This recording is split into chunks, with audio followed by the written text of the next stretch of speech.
ছাত্ৰ ছাত্ৰীসকল আজি আলোচনা কৰিম অসম জাতীয় বিদ্যালয়ৰ ক্লাছ 8ৰ গণিতৰ অনুশীলনী 10ৰ এৰ 4 নম্বৰ প্ৰশ্নৰ পৰা 4 নম্বৰ প্ৰশ্ন দিছে 8000 টকাৰ বছৰি 5% সুতৰ হাৰে 3 বছৰৰ সৰল সুত আৰু মিশ্ৰ সুতৰ পাৰ্থক্য কিমান হ'ব ওলাব লাগে দিয়া আছে মূলধন p = 8000 টকা আৰু বছৰি সুতৰ হাৰ r = 5% আৰু সময় t = 3 বছৰ তেকে সৰল সুতৰ সূত্ৰটো তোমালোকে জানায়ে যে এটো মস্ত কৰিবা p r t / 100 এটো হৈছে সৰল সুত বা SI বুলি কয় ইংৰাজী p ৰ মান কেটা বহাই দিবা p ৰ মানটো আছে 8000 r মানে কিমান 5 t মানে 3 তলত আছে কিমান 100 এই দুটা শূন্য ক্যান্সেল তে পূরণ কৰি দিবা পূৰণ কৰিলে কিমান হ'ব 5 গুণ 40 আৰু এটা শূন্য 3 দি 9 3 4 গুণ 12 কিমান হ'ব 12 আৰু কিমান হ'ব 1200 টকা এতিয়া কি কৰিবা এবাৰ কৰিবা যে তেকে তে সূত্ৰ equal p1 plus r by 100 power t দিব পাৰিবা n দিব পাৰিবা যেটো দিয়া এছা মান কেটা বহাই দিবা p মানে কিমান দি আছে 8000 1 plus r মানে কিমান দি আছে r মানে দি আছে কিমান 5 t মানে 3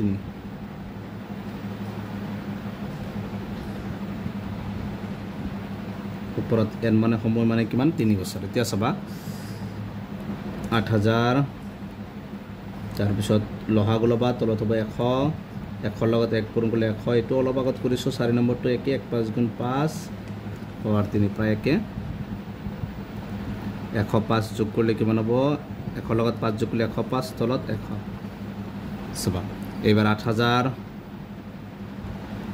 105 টো কেইবাৰ লিখিব লাগিব 3 বাৰ 105 বাই 100 into আকৌ 105 তলত 100 এবাৰ 3 বাৰ লিখিবা নেকি যেটো পাৱাৰ 3 আছে 3 বাৰ লিখিব লাগিব কাটা দি যাব এই দুটা শূন্য ক্যান্সেল এইটো শূন্য ক্যান্সেল পাছে দি 2 দি যাব 2 5 গুণ 10 2 4 গুণ 8 আকৌ পাছৰে যাব 5 2 গুণ 10 পাছে দি পাছক একবাৰ আকৌ পাছৰে যাব 5 2 গুণ 10 শূন্য 5 2 গুণ 10 5 1 গুণ 5 5 4 গুণ 20 5 2 গুণ 10 5 1 গুণ 5 এতিয়া পূৰণ কৰি দিয়া ওপৰত আছে 21 আছে 3টা আৰু 4 আছে 21 গুণ কিমান 4 41 441 লগত আৰু এটা 21 পূৰণ 1 1 গুণ 1 1 4 গুণ 4 1 4 গুণ 4 2 1 গুণ 2 2 4 গুণ 8 2 4 গুণ 8 6 8 6 14 কেন আকৌ কিমান আছে আৰু 4 আছে 4 1 গুণ 4 4 6 গুণ 24 4 4 4 গুণ 16 16 দি 18 4 গুণ 34 ওকে 29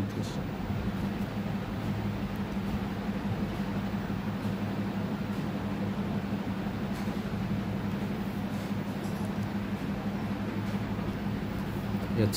এই 8 4 ইয়াত কিমান হ'ব 12 হ'ব 12 4 8 12 8 1 9 তাৰপিছত 4 গুণ 4 4 6 গুণ 24 4 2 গুণ 8 8 2 কিমান হ'ব 10 4 9 গুণ 37 3 6 37 একে 37 3 7 0 ডাবল 4 আৰু তলত হ'ব 4 এটো হাত এটো দি এটো হৰণ কৰিবা হৰণ কৰিলে কিমান হ'ব 9261 তো দি এটো হৰণ কৰিবা তোমালোকে ডাইৰেক্ট বহাই দিছো এবাৰ 9261 এতিয়া কি কৰিব লাগিব যে মিশ্ৰ সুত ওলাব লাগিব তেকে মিশ্ৰ সুতৰ সূত্ৰটো হৈছে যে যেটো সৰ্ববৃদ্ধিমূল এই মানে কি আছিল সৰ্ববৃদ্ধিমূলৰ সূত্ৰ এটো সৰ্ববৃদ্ধিমূল বিয়োগ মূলধন সৰ্ববৃদ্ধিমূল 9261 বিয়োগ মূলধন দি আছিল কিমান 8000 কিনে পৰা এটো বিয়োগ কৰা 9261 বিয়োগ 8000 1 6 2 9 পৰা গলে কিমান হ'ব 1260 টকা এইটো হৈছে কিমান মিশ্ৰ সুত এইবাৰ ওলাব লাগিব যে প্ৰশ্নত কৈছে যে সৰল সুত আৰু মিশ্ৰ সুতৰ পাৰ্থক্য এতেকে সৰল সুত আৰু মিশ্ৰ সুতৰ পাৰ্থক্য সৰল সুত আৰু মিশ্ৰ সুতৰ পাৰ্থক্য মিশ্ৰ সুতৰ পাৰ্থক্য সৰল সুত আৰু মিশ্ৰ সুতৰ পাৰ্থক্য ওলালে কি কৰিব লাগিব চাবা যে হ'ব যে মিশ্ৰ সুত কিমান হৈছে 1261 পাৰ্থক্য মানে বিয়োগ আৰু সৰল সুত কিমান ওলাইছিল এইটো হৈছে সৰল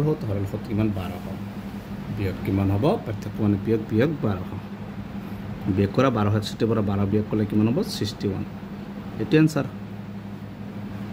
এইটো হৈছে 4 নম্বৰটোৰ এনসাৰ গতিকে আজিৰ ভিডিঅ'টো এইখিনি তোমালোকে ভিডিঅ'টো লাইক কৰিবা চেনেলটো সাবস্ক্ৰাইব কৰিবা থ্যাংক ইউ